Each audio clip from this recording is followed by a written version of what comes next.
आता तुम्हाला वाटत असेल एवढं रेडी होऊन हे कुठं निघत, तर आज आम्हाला जायचं होतं परभणीमधील फेमस ठिकाण म्हणजे त्रिधाराला. त्यातही आम्ही दोघं रेडी होऊन बसलो होतो की त्याच्यात आमचा तिसरा कार्यकर्ता यायचं काय नावच घेत नव्हता. त्याच्यानंतर सर्व देवाचे दर्शन घेऊन आम्ही बसलो होतो निवांत. त्यामध्ये आमचे कार्यकर्ते मला खूप ताण देऊ लागले. तर नमस्कार, मी विनय पाटील स्वागत करतो एका नवीन ब्लॉगमध्ये. आता तुम्हाला तर माहिती आहे आमचा पापाचा घडा कसा भरलेला आहे, तर ते पाप धुवायचा आम्ही प्रयत्न केला. 25 मध्ये आम्ही खूप काही वेडेवाकडे पाप वगैरे केलेले ते आम्ही त्रिधाराला येऊन असे ते फेडण्याचा प्रयत्न करतो.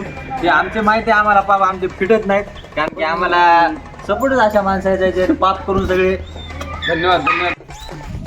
राम राम राम राम शिवाय राम राम. हा, आणि त्याच्यानंतर त्या दोन आजी आम्हाला विचारत होते इथे कुठं जेवायची वगैरे सोय आहे का. त्याला म्हणलं आम्ही इथं जेवायची वगैरे काही सोय नाही. त्यानंतर आमच्या सतेज भाऊने त्याला पुढे वगैरे देऊन टाकले फराळाचे. तर त्यांना फराळ देऊन आम्ही स्वतःच्या पोटाचं काहीतरी पाहिलं. मी गरीब आहे, मला काय किती पब्लिक हे बरोबर नाही ते खाले तर काय गरीब कसं आता गरीबावर अत्याचार व्हायला दिन झालेत काय सांगा. आपले दिवस येतील हो ज्या दिवशी.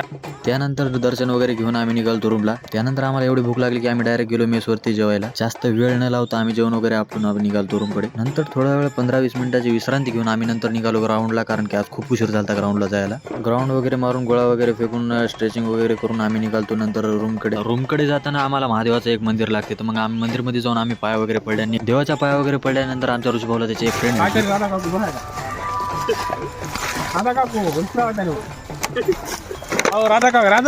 आता हो काकू.